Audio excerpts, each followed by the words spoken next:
Hey, what's going on, everyone? It's Solskjaer Post. How you all doing? Welcome to another episode of Chatterbox. I'm here live with the main man, Dami. What's going on? The Oh, great listen, Dami. listen, Yes. listen. Man is finally on here, understand, straight for post and Mate, whatnot coming on the channel. Big up to you, my friend. Massively appreciate it. I'm glad to be here. respect, man. Respect, man. Respect. It's a bit of bad news for us, isn't it? Being a Man United fan. You know what I mean? With all the Ole contract news and everything like that, it's like my club's going down the pan at the moment. I don't know what's going on with my club, man. It's ridiculous. We need some of that Chelsea mentality, just get rid of these managers. Do you know what I mean? It's crazy, bro. It's crazy. How you been anyway, bro? I'm not doing too bad. You see what I mean? Sunlight coming in and whatnot. The weather is looking a bit nice and that. So old smiles Sunday afternoon. We're going to see Tottenham Arsenal very, very shortly. But I'm good. How you doing? Hope you're keeping well as well. Lockdown settings and whatnot. Oh man, I can't wait to the end of this thing, man. To start going to see some games. You Do you know what I mean? And go start going to Old Trafford again. At the moment, I'm having second thoughts about it, though. You know what I mean? It's just not good at the moment for United. It's a bit crazy, man.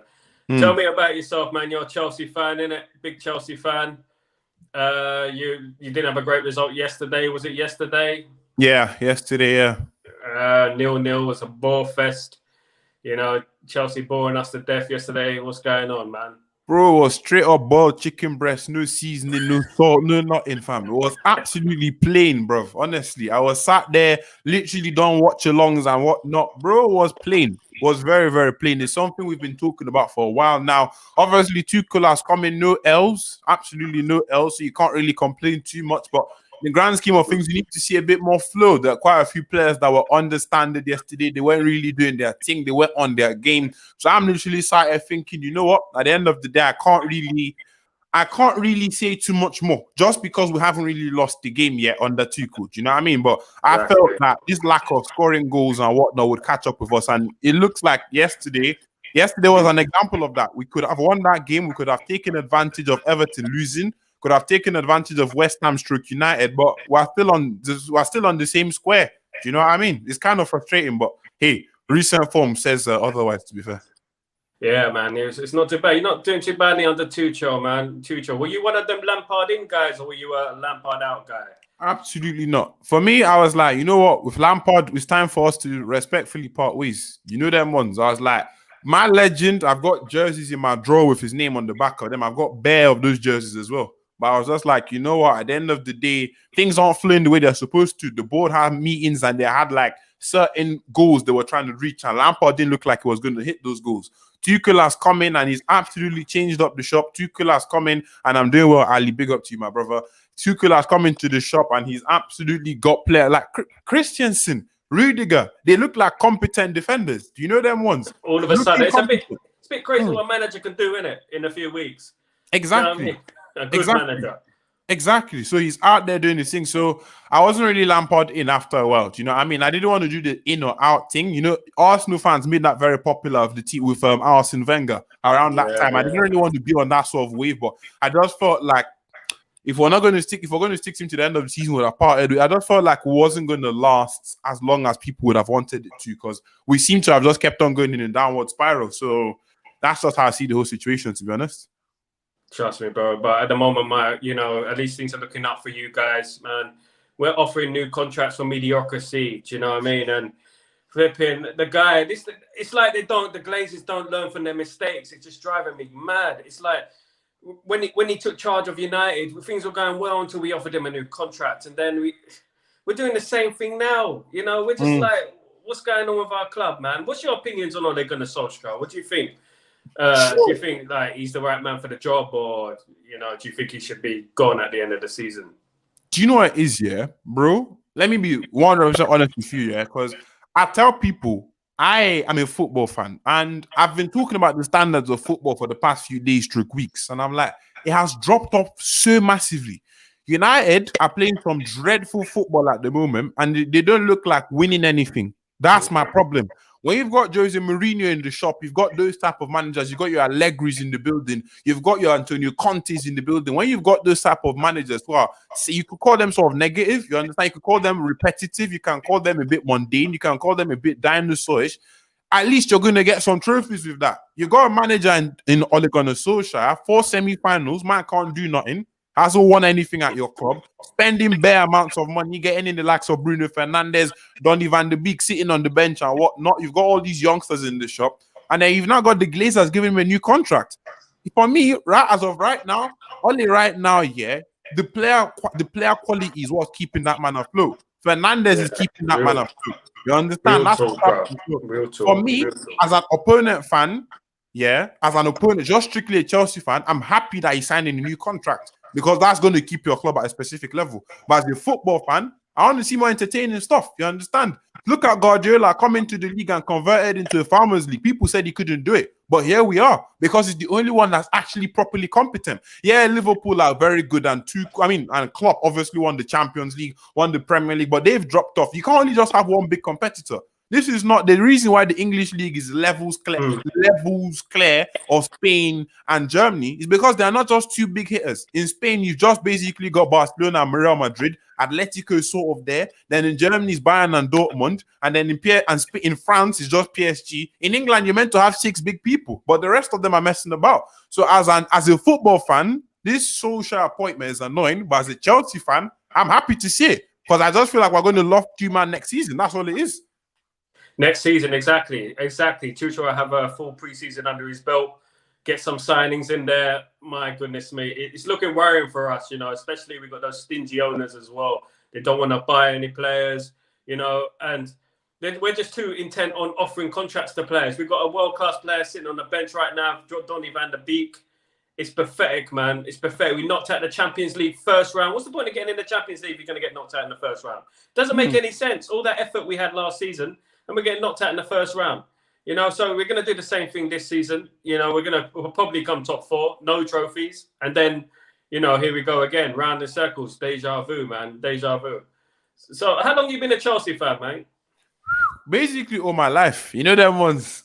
Literally having it. When I came out of my mom's womb, my uncle was there at the thing with my Chelsea jersey. So, but I became a more conscious fan when I was 5-ish, when I was more conscious. And I don't know if it was indoctrination from the womb or whatnot, but at the end of the day, I've always been a Chelsea fan. It's one of them ones still. So playing blue is the color loud on the speakers, isn't it? My blood, when I go to the hospital, when they cut in and they're trying to check blood samples, the blue color. You understand? That's what my blood is on, isn't it? So that's what we got patterned. Yeah, because there's a lot of 2005 Chelsea fans, isn't it? The ones that adopted. I was there before that.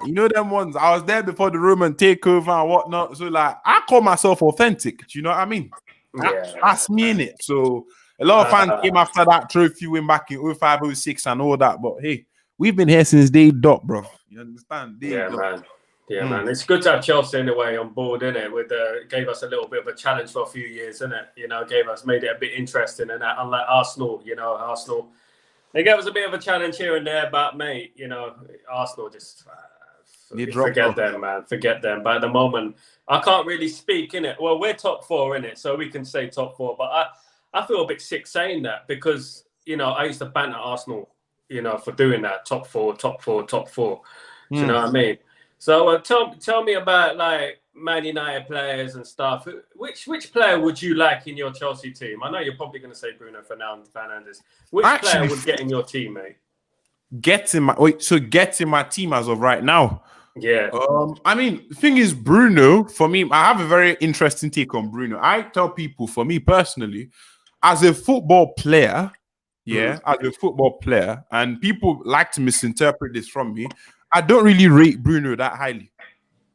Bruno, end product-wise, you can't take it away from him. He's got 26 or 27 goal contributions in the Premier League alone this season, excluding other competitions. You understand? Always getting a goal or an assist or clutch moments in certain games. I know he's been missing for quite a few of the big games, and he did get a penalty against City and whatnot. But for me personally, as a football player, if you're not going to base your team around Bruno Fernandes the way United do, I don't think he's the best player for your thing. Look at him playing for Portugal. He don't push these sort of numbers. Because he's not that kind of player. Technically, Bruno Fernandes is not that sort of individual you're trying to build. He's not like a Kevin De Bruyne. Do you know where I'm coming from? Yeah, he's been quite Yeah. effective with the goals and everything, but if Bruno, and this is, I mean, I'm one of the people that advocate for, oh, you can't fight Superman without his powers or Batman without setting up. I don't want to take away goals and goal contribution from Bruno Fernandes, but when you take those things away, there's not too much more footballer left. You know where I'm coming from? When you say stick to a certain position and do all of this, then what happens next? Like I said, look at him for Portugal. You don't have that same output. Do you share the same vision as I do? Because I feel United fans, a lot of United fans don't like him. It's just because he actually manages to get the goals and the assists every single game. If not, if you don't hit that same level next season, people would want him out. Or am I really reading this wrong? I think the fact that we have players there that are not up to his level even. You know, the thing is we ain't got a number 10 there. We've got McTominay and Fred and players like that. They're not really good, you know. And the thing with Fernandes, he's probably the reason that Ole Gunnar Solskjaer is still in a job, because last season we probably would have come 8th or 9th, in my opinion, because he saved us time and time and time again. And I don't think he's like on the level of a De Bruyne or a Cristiano Ronaldo, of course, you know, but I think he's a good player, world class, not quite, you know, but he's a good player. A step above like your Mkhitaryan's and stuff like that. A step above that, like he's a good player, but I don't think he's quite world class, like one of those world class, world beaters, Hazard type players. Do you know what I mean? I don't think he is at the moment. He's 25, 26 now. I don't see him improving, but he's essential to our team because we got a total lack of quality there. We got pass it sideways, McTominay. We got players like Maguire and Vindaloo, whatever it is at the back. Maguire, Leicester, that was be like robbery. You understand? You might need 19 million for off. You need to ring up HMRC and get your money back. You understand? At least get the tax back. You get the tax back because that guy was, I don't know how they scammed us all from there. Leicester have been scamming clubs with all these signings they have. Maguire, Danny Drinkwater, stealing fam in broad daylight. I need to call the feds. Yeah, but how come he plays so well? He plays so well at Leicester and he plays so well for England as well. So how comes that when as soon as he comes to United, he's poor? And that's the story for most of our players. Look at Aaron Wan-Bissaka. I remember going to a game and watching Palace United. It was 0-0. Wan-Bissaka was immense. He was a beast. We can't get past him. Now look, you know, it's maybe it's our coaches. I don't know what it is, but you know, it's a lot of problems at United, man. We've got Carrick as a coach now. We've got Fletcher as a director of football. We've got McKenna as a coach. Do you know what I mean? I sound like I'm moaning a lot, yeah, because we're top four and all these top reds, we call them top reds. They're you know, they're saying, you know, you guys, you know, you're fake fans, whatnot. But I come from an era of dominance, mate. Like, I know what football is. You know, what a Man United team should be playing, aspiring to. You know, I know what it is. And these guys don't know because they probably, you know, started supporting United past 2008. And that's the problem, you know. They don't really know what United are about as a club, you know. So I come from Paul Scholes, you know. I come from Eric Cantona and all these eras, you know. So I know what Man United players should be, you know. In your opinion, where do you see this United team? Where do you think their peak is? If you're going to... what do you think their ceiling is for this season in regards to Ole? If Ole was going to have a successful spell at United, where do you think this current team could go? This team can go further than Ole with a different manager, with an actual competent. I mean, let me not say Ole is not competent because that's me violating. I mean, with a better manager, a better equipped manager, a more experienced manager, a tactically supreme manager came into the shop and handled United's squad, I'd be a lot more scared. Do you know where I'm coming from? I'm not really scared to go up against Man United. I'm a bit frustrated because going up against United as another big team, Chelsea or your Tottenhams or your Cities, United are just going to do what they've been doing for the past 2 years. They're going to sit back and try and hit you on the counter, which they have the tools for. You've got Mason Greenwood who can run quick. You can get Dan James. A lot of people take the mick out of him, but he's very quick. You've got Marcus Rashford. You've got Bruno Fernandes. You've got Pogba on his day. When you've got Pogba on his day, so you have elements to your team that if you had an actually top tier manager, your team would be a lot scarier. But with Ole Gunnar Solskjaer as a manager at the moment, I'm just sat here thinking, you guys aren't really going to do anything. You're not going to do Manchester United things. Last season, Chelsea finished top 4, and Chelsea fans were getting all gassed and whatnot. After I did my celebrating and my shameless tweets, the very next day, less than 24 hours later, I said, you will never, ever again catch me celebrating top 4, because that's what led Arsenal and them lot down to mediocrity. And if United are not careful, you will go down a similar route. I think we already are. I think we're already there, mate. I think we already are, because some of these fans, these so-called fans, they're happy with it. The top 4. What's the point of top 4? Why? We're not going to challenge for the Champions League. We're not going to challenge for the Champions League. What's the point? You're there to win trophies. That's what football's about. You know, now they're saying, "Oh, Ole's done his job. Ole's got top 4." Rah rah rah. You know, it's pathetic, man. Some of the people, some of our fan base, they're honest to God. I'm probably going to get banned from Old Trafford one day. The way I've been talking, bro. Honestly, I've got the whole fan base on my back. You know, I've been telling them for years and years and years, you know, and they're just not listening to me. You know, the club are going downhill. New contract for Ole. What message does that send out? Do you know what I mean? What message does that send out when you're given a new contract for a top 4 finish, you know, and no trophies? You know, semi-finals, 4 semi-finals. And they're not hard semi-finals. They were not like we were playing a world-class team, an elite team. We were playing Sevilla. You know what I mean? Sevilla, who are not the same team as they were. Do you know what I mean? No disrespect to Chelsea, but we played Chelsea last season. You know, and Chelsea weren't playing their old Chelsea. You know, people think we're above Chelsea. We're not talking about the Chelsea with Didier Drogba and you know, Pedro and players like that. You know, we're talking about a new Chelsea. You know, when we played Chelsea, when it was 0-0, I was disappointed. I said, why didn't he go for it? Both managers, to be honest. That game was there for the taking. You know, we drew 0-0. That game was there for the taking for either manager. I'm surprised Chelsea didn't go for us, because you would have killed us, mate. That's one of those games where if you had this game back in the day where you've got like, an Eden Hazard is taking that game on the scrap of the neck. A Ronaldo is taking that game on the scrap of the neck. Even a Nani, for God's sake, is taking that game on the scrap of the neck. Actual players, technical players, not these system process worshipping, stat padding children, fam. That's not what we should be running, because that's what football has become. Do you know what I'm saying? I'm not even that old to have watched so much football back then. But I remember actually watching football and being astonished and being like excited by watching games. Now, all it is all this process, blocking, triangular passing, XG script, merchant type. It's down the bin. That game was, like you said, was there for the taking. Ronaldo is taking out 5 or 6 players and shooting the ball at Mendy. Eden Hazard is taking out about 5 to 6 players himself and taking out De Gea. You understand? Both teams were kind of on like that kind of form. Everybody's playing it safe. Everybody's just trying to get through games. Everybody's just trying to stat pads. Do you know where I'm coming from? It's boring, man. It's boring. That's what it is. We come in a generation where it is stat padding, you know. And, you know, you sometimes just have to use your eyes and just see what's going on the pitch. You know, if you know football, innit, you know what football is meant to be played like. You see it with your own eyes. That's why I don't rate Bruno so highly. Do you get my point?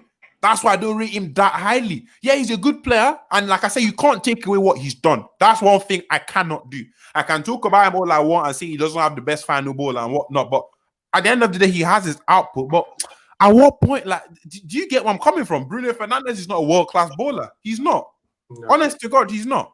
He's just better than what we've had. That's all it is, you know, because in regards to world-class, you know, like, it's hard to tell some fans nowadays what world-class really is. You know, you got people like Cristiano Ronaldo who used to drag us out of the game, you know, win us games single-handedly, win us a Champions League single-handedly. That's why I was talking about, like, Michael Carrick back in the day and players like that. They were a bit overrated, in my opinion, and I get slated for that, but because they had Cristiano Ronaldo in front of them. You get the ball, pass it to Ronaldo, and Ronaldo used to do the rest. And that's what it's like, and that is what a world-class player is. You don't need to worry. You just need one of them in your team. One of them in your team. With us, yeah, Bruno's a good player, but I don't think he's any different to a player like Nani. You know, I don't think he's much better player than Nani. You know, at least Nani, he used to make an impact in the game and everything like that. Do you know what I mean? He used to, like, get the ball and run at players, and he didn't kick up a sock when things weren't going his way, you know, and he was on the bench most of the time, you know, but when you think about our team, 2018, Tevez, Rooney, Ronaldo, Scholes. Ballers. You know, ballers. And that Chelsea side as well, with the Champions League final, you know. Drogba. Lampard, Terry didn't play, but Terry, Ashley Cole, Ranislav Ivanovic, Prime Juan Mata, you understand, Peter Cech. Those are footballers. World class. You had some of the best players in Europe. You had left back, Ashley Cole, best left back in the world. You know what I mean? You had Cristiano Ronaldo, best attacking player in the world. You had Lampard, then you had Scholes, then Rio Ferdinand, Terry, two of the best centre backs in the world. You know, that was Man United, Chelsea back in the day. You know, we had the best players in the world on the pitch. Yeah. Nowadays, I don't even think we got the best top 5, top 10. Maybe Chelsea will do. I mean, Chelsea. I like Werner and I like Havertz. I think they're going to come good, you know, because I used to do a lot of betting. I do a lot of betting and stuff. And last season, Werner and Havertz were killing it in Germany. Where do you see Chelsea finishing this season? What do you think is an acceptable place for Chelsea this season? Acceptable season for Chelsea this season? For me, even before Lampard got sacked, I said, parted ways, whatever it was, before Lampard left the job, I said the plan, and at least this is what I was informed about, is a 3-year plan for Chelsea, yeah? First season was for Lampard to pattern up and fix up the shop, secure top 4 if possible. He done that. You know what I mean? He even got to the final of the cup, but he didn't win it. This year, you need to improve on that. So what's improvement? You need to finish higher than what you did last season, or at least be closer to the likes of Man City, Liverpool, and them lot. We seem to be a bit better off. Liverpool seem to have dropped off massively, you understand? But City are very clear now. So for me, I'd like us to finish slightly higher up on the table. I'm trying to leapfrog Man United. You know, I'm coming from. I'll keep it hella straight. Trying to leapfrog United. I'm trying to see us win that FA Cup. We shanked the fact that we could have won the Capital One, or whatever the hell it's called now, but we can have win FA Cup. You understand? I want us to win that FA Cup. Because next season we're going for the Premier League. That's what Chelsea Football Club does. We didn't spend this sort of money to just remain on the same level. We spent 250 million. Yeah, I know there are a lot of other fees. I mean, we sold Hazard, we sold some people, sold Morata, and made some money back. But we didn't spend 72 plus million on Havertz, okay, for us to not do anything better. We didn't spend 50 million on Werner. We didn't spend 50 million on Chilwell. We didn't spend how much on we spent so much. We spent money on Mendy as well. Who else did we sign? See, we signed so many players, I can't remember them all. Do you get where I'm coming from? So literally, at the end of the day, we improved our squad to get higher in the league table, to win a trophy this year. So I'm not going to change my expectation just because the manager changed. It's a bit unrealistic and unfair for me, but that's just the way things run. The project is bigger than the person. So that's for me. Do you think it's a bit unfair to Lampard, who had no money to spend last season, came top 4, lost his best player, you know, that the way he was treated a little bit? Do you think he needed more time? I mean, the thing with Lampard is, my thing with Lampard was I would have loved to give him more time. And I said I would have minded, I would have liked to give him I wouldn't have minded giving him to the end of the season, but the club had bigger plans. And the truth about progression is there needs to be improvement on a season-to-season basis. Some Chelsea fans were ready to take. Lampard did this. And when I tell people, when you exceed expectations in your first year, whether it's your office, okay, academics, or your job, whatever it is, once you exceed expectations once, you have set the bar at that level. And you cannot go below it again. If not, you are regressing. At the stage that Lampard left the club, he seemed to be regressing. I have no beef with him. I understand. He came in and he was involved in a really good transfer exodus of getting in all these top bowlers. Maybe he might have had a big part in it, maybe had a small part in it, but he was definitely a part of it. You understand? So I feel like, yeah, it was slightly unfair in the sense that you could have given him a bit more time, but the board have their plans. And he didn't seem like he was going to be hitting the targets that needed to be hit. So you have to get the chopping block. And that's the difference between Chelsea, United, and Arsenal. We don't mess about. You man still have a lot of, I see a lot of United fans on Twitter. I don't even use Twitter that much anymore, but I see a lot of United fans on Twitter waffling and saying, give Ole more time. Where are your standards, bro? He's just and this is coming from a Chelsea fan. There you go. This is coming from a Chelsea fan. Do you know what I'm saying? It's ridiculous, man. It's ridiculous. My thing is, once Lampard left here, and then he left for a few weeks and we started doing well, I reflected. I didn't even really want him to stay, but I was like, I actually made some very silly takes because it was Frank Lampard. A lot of United fans actually sat in the same position for Ole. If he leaves, or when he leaves, or whatever, some United fans will clock what they were saying. Go back and check your tweets 4 or 5 months before, and you'd be like, did I say that? Same thing with Arsenal fans as well, and Arteta. Some people are saying trust the process. What process? 10th place? Are you joking? Exactly. The problem is in the United fan base, we've got a lot of people who've been going there for donkey's years, like for 20, 50 years, whatever. So they keep comparing the time to back then. Oh, you know, when we we got relegated. You know where we used to be. You know, what about Alex Ferguson? But Alex Ferguson won European trophies with a Scottish club, Aberdeen. You know what I mean? He won a European trophy, and Alex Ferguson, you know, he was a successful manager before he became Manchester United manager. What is Ole? What is Ole? This is what I'm talking about. Ole, if you ask any Cardiff City fan, they played the worst football in their history. They said it to me. They said when he was managing Cardiff, we played the worst football in our history. That's Cardiff City. He was losing 7-0 with Mould FK. I can't forget. I saw the video of that game on Twitter. I don't know if you ever did you see that game? Which one was it? They came around to England. He was managing Mould at the time. They came around to England and they played a game against this one of them teams. I don't even remember the name. One of them teams, not even like upper echelon, like one of them teams, like a random team, and they got piped like 7 or 8-0. Ole, fam, this man is not qualified. That's why I keep telling people he's not qualified. So for me, at the end of the day, people are probably, do you know the usual rebuttals? Oh, but Dami, you've never done management in the past, or you don't know anything about management, or I don't need to know anything about management to know that the number. Listen, what I'm seeing is different.